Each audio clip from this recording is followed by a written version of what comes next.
വീട്ടമ്മ മീഡിയയുടെ പുതിയൊരു വീഡിയോയിലേക്ക് എല്ലാവർക്കും സ്വാഗതം. ഞാൻ നിങ്ങൾക്ക് പരിചയപ്പെടുത്തുന്നത് ശീമക്കൊന്നയാണ്. ശീമക്കൊന്നയുടെ ഇലകൾ എങ്ങനെ നമുക്ക് കൃഷിയിൽ ഉപയോഗപ്പെടുത്താം എന്നുള്ളത്. പണ്ടുള്ളവർക്ക് ഇതൊന്നും പറഞ്ഞു കൊടുക്കേണ്ട യാതൊരു കാര്യവുമില്ല. പണ്ടൊക്കെ എല്ലാവരും വേലിയായിട്ട് ശീമക്കൊന്നയാണ് വെച്ച് പിടിപ്പിച്ചിരുന്നത്. ഇന്ന് അതൊക്കെ കമ്പി വേലികളും കോൺക്രീറ്റ് മതിലുകളൊക്കെ ആയപ്പോൾ ശീമക്കൊന്ന തീരെ എങ്ങും കാണാതായി തുടങ്ങി. അപ്പോൾ ശീമക്കൊന്ന എന്ന് പറഞ്ഞാൽ വളരെയധികം ജൈവ ഗുണങ്ങളുള്ള ഒരു ഇലയാണ്. നമുക്ക് കൃഷിയിൽ എങ്ങനെയാണ് ഉപയോഗപ്പെടുത്താൻ പറ്റുന്നതെന്നാണ് നിങ്ങൾക്ക് പറഞ്ഞു തരുന്നത്. അപ്പോൾ നമുക്ക് വീഡിയോയിലേക്ക് കിടക്കാം. അതിനു മുമ്പായി നിങ്ങൾ ആദ്യമായാണ് എൻ്റെ വീഡിയോ കാണുന്നതെങ്കിൽ ചാനലൊന്ന് സബ്സ്ക്രൈബ് ചെയ്യണം. നമുക്ക് എൻ്റെ വീഡിയോ ഇഷ്ടമായാൽ ലൈക്ക് ചെയ്യണം, ഇഷ്ടപ്പെട്ടില്ല എങ്കിൽ ഡിസ്ലൈക്ക് ചെയ്യുക. ഞാനിപ്പോൾ ഇവിടെ ശീമക്കൊന്ന എടുത്തിട്ടുണ്ട്.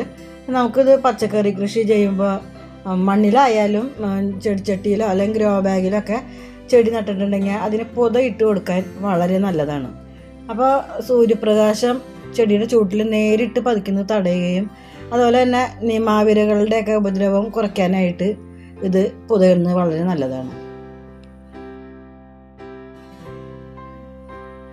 പിന്നെ നമ്മൾ ചെടി പറിച്ച് നടുന്നതിനായിട്ട് ഗ്രോ ബാഗ് തയ്യാറാക്കുമ്പോൾ ചെടിച്ചട്ടിയിലൊക്കെ തൈകൾ നടുമ്പോൾ നമുക്ക് ഈ കരിയിലേക്ക് ഇട്ട് മണ്ണ് ഒരുക്കുമല്ലോ, ആ കൂട്ടത്തിൽ നമുക്ക് ഈ ശീമക്കൊന്നയുടെ ഇലയും കൂടി ഇട്ടിട്ട് മണ്ണൊരുക്കുക. നല്ലൊരു ജൈവവളമാണ്.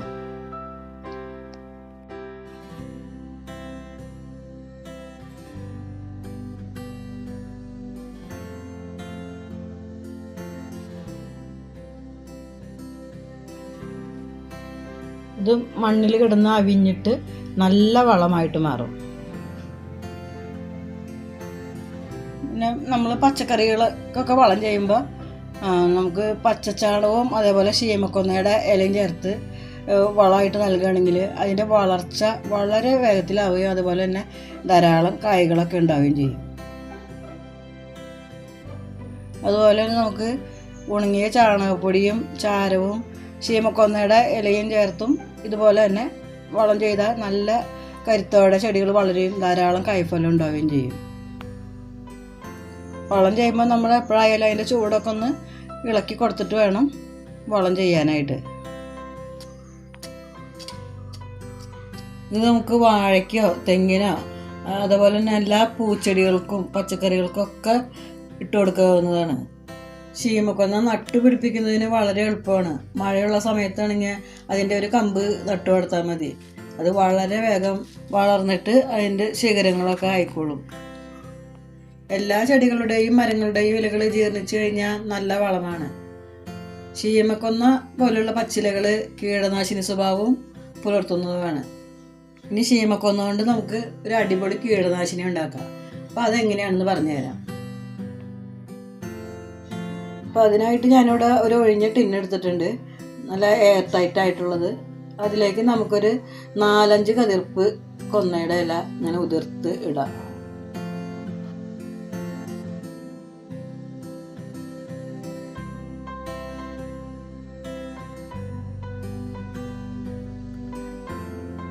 അതിനുശേഷം അതിലേക്ക് ഈ ഇലകൾ മുങ്ങി കിടക്കത്തക്ക വിധം വെള്ളം ഒഴിക്കണം.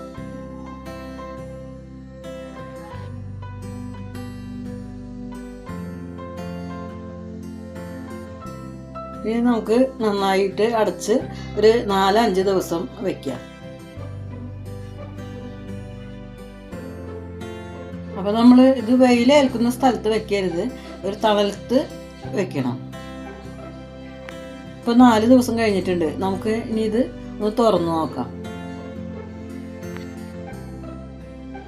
ഇപ്പോൾ ഈ ഇലയിലെ സത്തൊക്കെ ഈ വെള്ളത്തിലേക്ക് അലിഞ്ഞ് ചേർന്നിട്ടുണ്ട്, നല്ല ദുർഗന്ധമുണ്ട്. ഇനി നമുക്ക് നന്നായിട്ടൊന്ന് ഇളക്കിയെടുത്ത് അരിച്ചെടുക്കാം. അപ്പോൾ നിങ്ങളിത് അരിച്ച് എടുക്കുന്ന സമയത്തൊക്കെ ഗ്ലൗസ് ധരിക്കുന്നത് നല്ലതാണ് കേട്ടോ. ഞാനിപ്പോൾ ഇവിടെ ഗ്ലൗസ് ധരിച്ചിട്ടില്ല. ഇത് എൻ്റെ കയ്യിലായിട്ട് ഭയങ്കര സ്മെല്ലായിരുന്നു. സോപ്പ് ഉപയോഗിച്ച് കഴുകിയിട്ട് പോലും സ്മെല്ല് പോകുന്നുണ്ടായിരുന്നില്ല. അപ്പോൾ അതുകൊണ്ടാണ് ഞാൻ നിങ്ങളോട് ഗ്ലൗസ് ഉപയോഗിക്കാൻ പ്രത്യേകം പറയുന്നത്. ഇനി നമുക്കിതൊന്ന് നേർപ്പിച്ചെടുക്കണം. അപ്പോൾ അതിനായിട്ട് നമുക്ക് കിട്ടിയ ലൈനയുടെ 2 ഇരട്ടി വെള്ളം ചേർക്കാം.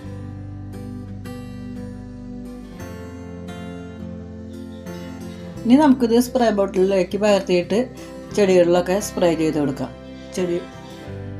ചെടിയുടെ ചൂട്ടിലും ഒഴിച്ചു കൊടുക്കാം. ഇങ്ങനെ ചെയ്യുന്നത് ഇലതീനി പുഴുക്കൾക്കെതിരെ നല്ലൊരു കീടനാശിനിയാണ്.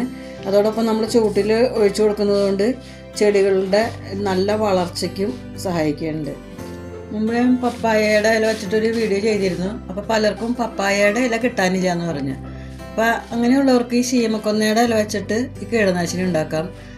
രണ്ടിനും വ്യത്യാസങ്ങളുണ്ട്, പക്ഷേ രണ്ടും ഇലതീനിപ്പുഴുക്കൾക്ക് വളരെ ഫലപ്രദമാണ്. പിന്നെ നമുക്ക് ഈ ശീമക്കൊന്ന പറമ്പിലൊക്കെ നട്ടുപിടിപ്പിച്ചിട്ടുണ്ടെങ്കിൽ അതുമ്പോൾ നമുക്ക് കുരുമുളക് വള്ളികൾ പടർത്താനായിട്ട് വളരെ നല്ലതാണ്. വളരെ എളുപ്പം അതിൽ വള്ളികളൊക്കെ കയറി പോയിക്കോളും. പിന്നെ വാനില വളർത്താനൊക്കെ ഈ ശീമക്കൊന്നയുടെ കമ്പ് വളരെ നല്ലതാണ്. അപ്പോൾ കുറച്ച് കാലം മുമ്പ് ഒരു 2008 കാലഘട്ടത്തിലൊക്കെയാണ്. അപ്പോൾ വാനിലയ്ക്ക് ഒരു 3000 രൂപയോളമൊക്കെ വില വന്നു. അപ്പോൾ അക്കാലത്തൊക്കെ ഈ വാനില വളർത്താനായിട്ട് എല്ലാവർക്കും ശീമക്കൊന്നയുടെ കമ്പൊക്കെ ആവശ്യമായിരുന്നു. അപ്പോൾ ഒരു കമ്പിന് 10 രൂപ വിലക്കൊക്കെയാണ് ആളുകൾ വാങ്ങിയിരുന്നത്. പിന്നെ നമ്മൾ പച്ചക്കറി കൃഷിയൊക്കെ ചെയ്യുമ്പോൾ അതിൽ എലി ഒരു വില്ലനായിട്ട് വരാറുണ്ട്. അപ്പോൾ ആ എലീനെ തുരത്താനായിട്ട് നമുക്ക് നല്ലൊരു ജൈവ എലി വിഷം തയ്യാറാക്കാം ഈ ശീമക്കൊന്ന ഇല വെച്ചിട്ട്. അപ്പോൾ അതെങ്ങനെയാണെന്ന് ഞാൻ നിങ്ങൾക്ക് പറഞ്ഞുതരാം. അതിനായിട്ട് ഞാനിവിടെ കുറച്ച് ചോളമാണ് എടുത്തിരിക്കുന്നത്. അപ്പോൾ നിങ്ങൾക്ക് ചോളം തന്നെ എടുക്കണമെന്നില്ല, എലി തിന്നുന്ന ഏത് ധാന്യം വേണമെങ്കിലും എടുക്കാം. ഗോതമ്പോ നെല്ലോ ഏത് ധാന്യം വേണമെങ്കിലും എടുത്തിട്ട് പിന്നെ നമുക്ക് ഒരു പിടി ശീമക്കൊന്നയുടെ ഇല എടുക്കണം. പിന്നെ ഇതിൽ നിന്ന് കുറച്ച് തൊലി നമുക്ക് ചെത്തിയെടുക്കാം. ഈ തൊലി ഇതിൽ ചേർക്കാനുള്ളതാണ്.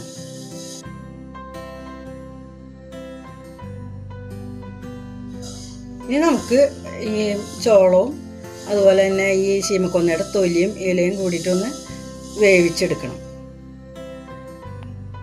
ഞാനിപ്പോൾ ഇതിവിടെ നല്ലതുപോലെ വേവിച്ചെടുത്തിട്ടുണ്ട്. നമുക്ക് ഇതിൽ നിന്നും ചോളം മാത്രം, നിങ്ങൾ ഏത് ധാന്യമാണോ എടുത്തിട്ടുള്ളത് ആ ധാന്യം മാത്രം കോരിയെടുത്തിട്ട് ഒരു പാത്രത്തിലേക്കോ അല്ലെങ്കിൽ ചിരട്ടയിലേക്കോ വയ്ക്കണം. അതിനുശേഷം അത് എലി വരുന്ന വഴിയിൽ വെച്ച് കൊടുത്തിട്ടുണ്ടെങ്കിൽ എലി അത് വന്ന് തിന്ന് ചത്തുപോയിക്കൊള്ളും. വീടിനകത്താണ് എലി വരുന്നതെങ്കിൽ വീടിൻ്റെ മൂലകളിലൊക്കെ ഇതേപോലെ വിതറിയിട്ട് കൊടുക്കാം. മൂലകളിൽ കൂടിയാണല്ലോ എലികൾ അധികം വരുന്നത്. അപ്പോൾ നിങ്ങൾക്ക് എൻ്റെ വീഡിയോ ഉപകാരപ്പെട്ട് കാണുമെന്ന് വിചാരിക്കുന്നു. നല്ലൊരു വീഡിയോയുമായി വീണ്ടും കാണാം. Thank you.